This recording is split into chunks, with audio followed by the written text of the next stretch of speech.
Hey, where are you going? Are you kidding me? You're not wearing that. What kind of message do you think you're sending out to the world wearing that? You always do this. You never let me wear what I want. If you leave here wearing that, I am never going to forgive you!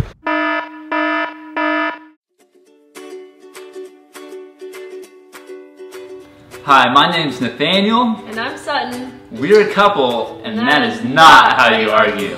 In this video, we're going to talk to you about the do's and the don'ts of arguing in a relationship.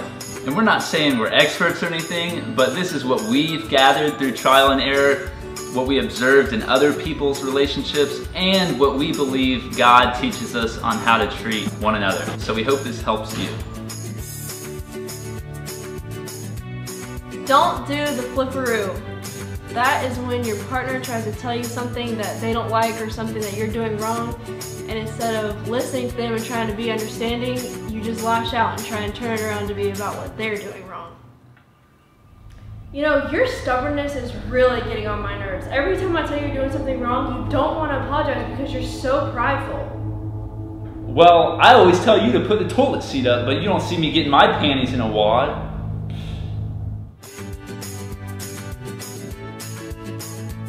Don't threaten your relationship. In other words, don't give each other ultimatums. If you leave here wearing that, I am never gonna forgive you!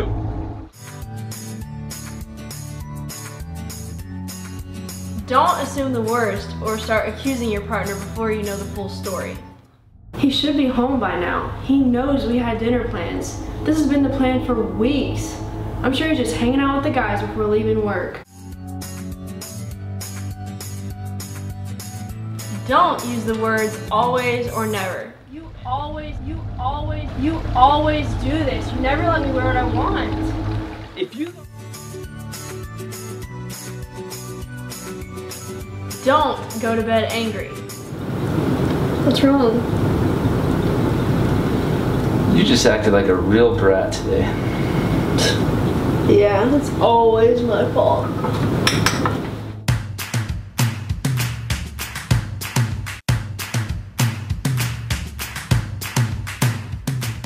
Don't flipperoo, love your boo. The best way to achieve this is when your partner tells you that you're doing something wrong, regardless if you agree with what they're saying or not, you have to show that you heard what they said. Don't respond impulsively or defensively just yet, but let them know that you know that they are upset. Man, it's so pretty out here. Yeah. Oh my gosh, a storm's coming in. Really? You know, I really don't like it when you're on your phone and I'm trying to talk to you. Oh man, I'm sorry. I didn't know you felt that way. Yeah, I could definitely see that. I wouldn't want you doing that either, so I'll try to do better about that.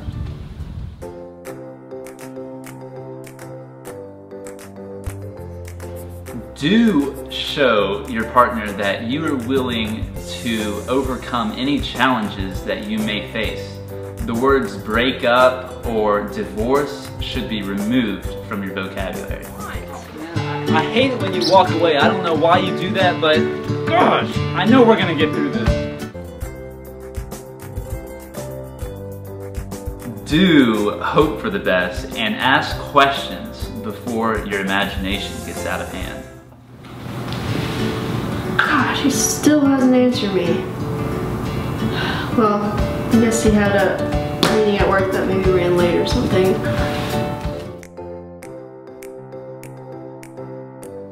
Do be realistic and don't be immature in your emotions. The words always and never are rarely appropriate and is usually just fuel for the fire.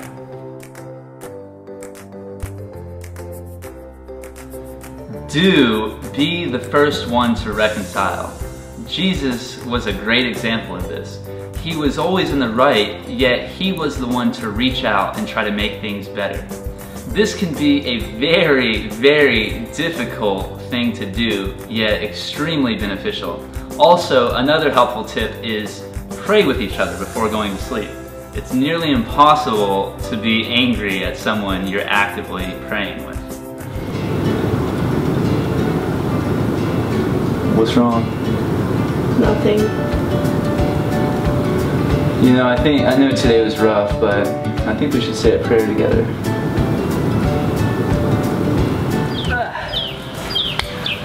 Alright guys, thanks for watching. I know that was kind of a silly / corny video, but those have actually been some really helpful tips for our relationship, and I hope you find them helpful too. Why'd you wait so long? I thought you were gonna kiss me on the lips. Come on, you got it.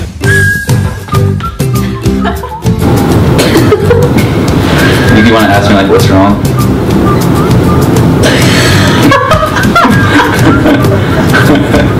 So I hope this was helpful to you, and so I hope this was helpful to you.